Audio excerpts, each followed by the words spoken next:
Good day mga kabayan, meron po tayo ngayon tanggap isang table bouquet. Table bouquet na tinawag ng aking regular customer, ang aking suki na always nagpapagawa ng table bouquet na all white. Naglagay po tayo ngayon ng mga masindyana na kinat po natin at in-arrange po natin na medyo pa-slant at pahaba sa ating table. At naglagay na rin po tayo ng leather leaf.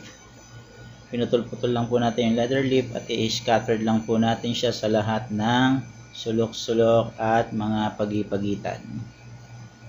Pagkatapos po natin yang ilagay ay maglalagay na po tayo ng ating rose white na binuka.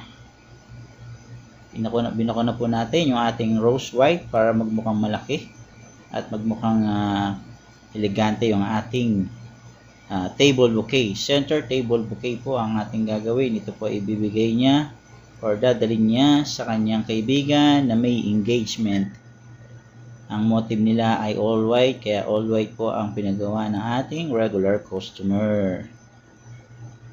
Siyempre nakakatuwa po at nakakataba ng puso na na-appreciate po niya lahat ng ating sakripisyo para sa kanya. Yan po, naikalat na po natin lahat ng ating roses white. Laglagay din po tayo ng baby roses white. Konti-konti lang po, pa isa-isa.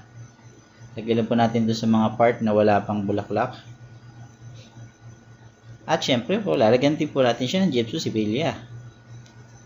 Para po yung ating table bouquet, o center table bouquet, ay magmukha namang elegante at magandang tingnan.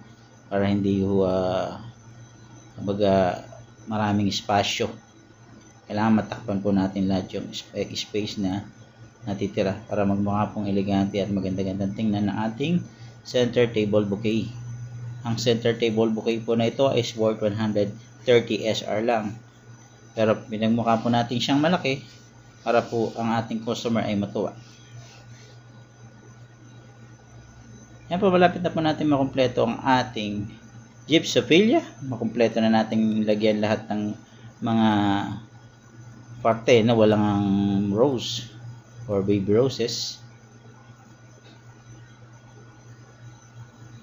Yan po, natapos na natin ang ating center table bouquet worth 130 SR.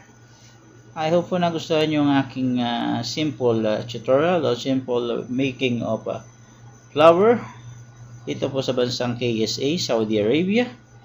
Ito po ang inyong lingkod, si Angel. Salamat po.